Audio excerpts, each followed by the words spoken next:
and welcome to our team. We are excited to have you on board and are looking forward to your success here with our organization.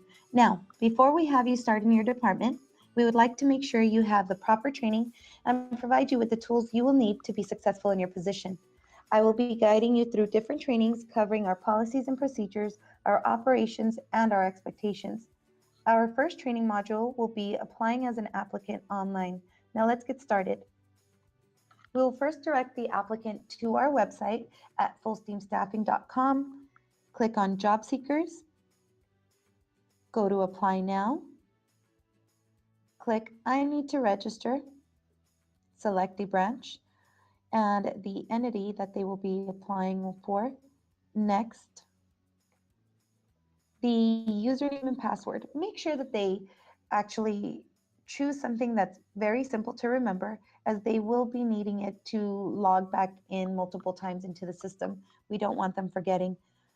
They will be adding their first name, last name, social security. Also, please note that the system does have the ability to pick up any invalid social security number and will not allow the employee to continue the process if it suggests that it is invalid. We will then go to begin application. Once the applicant has registered with their personal information, we can go ahead and click Get Started. It'll prompt them to the Equal Opportunity Employer page. They need to read this portion here. Click Save and Continue. They will then need to acknowledge that they did read and understand this document. It's an electronic signature. Go ahead and click Save and Continue. In the basic info screen, all we're going to need to complete is anything that has an asterisk next to it. Anything else we don't need to complete. Go ahead and click Save and Continue. The pre-screen questionnaire, 3 basic questions. If the employee chooses not to respond to one or the other, unfortunately, we would not be able to move forward with this applicant. And you can go ahead and inform him. And if not, if they go ahead and complete the questionnaire, then all they would need to do is click Save and Continue. The availability screen. Here we will find out if the employee is available full-time, part-time, can work overtime, what's the pay rate that they're looking for, what days are they available. Now, there's something tricky to this pay rate field. They must only enter a number.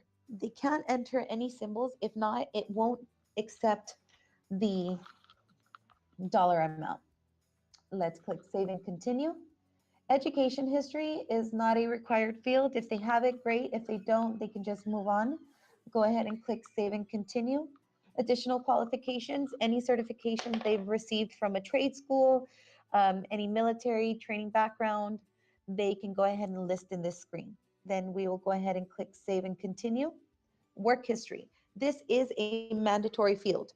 If the applicant does not have any previous experience, that's okay. All they have to do is jot down no experience, never worked. If they've done any voluntary experience, they can jot that down. Go ahead and click Save and Continue on the right-hand side.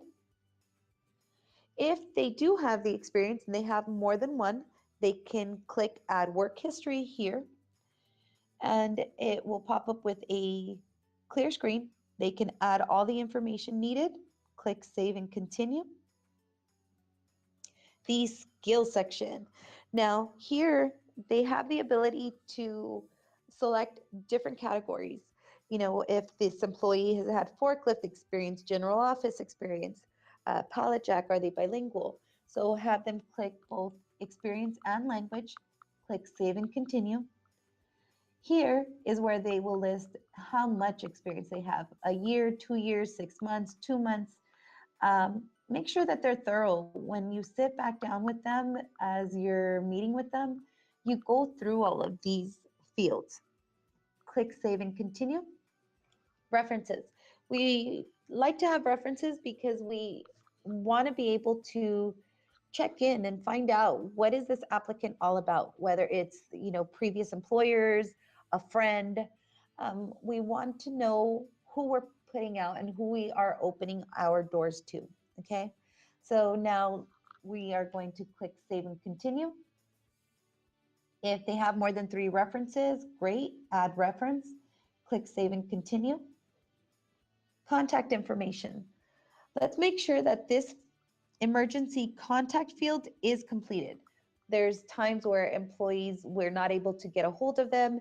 An emergency contact is always great to have if we need to relay a message. Um, any secondary number, if in case that original number was disconnected for some reason. Um, so it's good to have all this information. Click save and continue. Now, the application certification page. This page is certifying that all the information they've entered thus far is correct and accurate.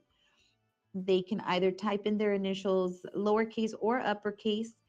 We want to make sure that they do match because if not, it won't allow them to move forward. Additional information. Here's where we find out how the employee heard about us. This is a great recruiting tool for us on the service side. If this way we have the ability to evaluate where are we drawing our traffic from through newspaper ads, client referrals, employee referrals. How is it that we are getting known out there? So once they've selected an option, click save and continue. The last part to phase 1 is our insight. Applicants must click on the click here to survey. It will prompt them to the following page, followed by 44 questions. Now, when the employee gets to this phase, you know, let the employee know. Take your time, read the questions carefully. Don't just rush through the survey. Once they've completed this, they are prompted to the last page, which is the step review page. They have the ability to go back to their application, review all of their information, signatures, make sure everything is accurate before they submit. Once they've done so, they can go ahead and click submit, and they're all done. And this is the end of phase 1. It will thank them for applying and inform them that a recruiter will go ahead and reach out to them once they've cleared the first part of the process. Now, for the recruiter side, follow me and we are going to do our second training. Thanks.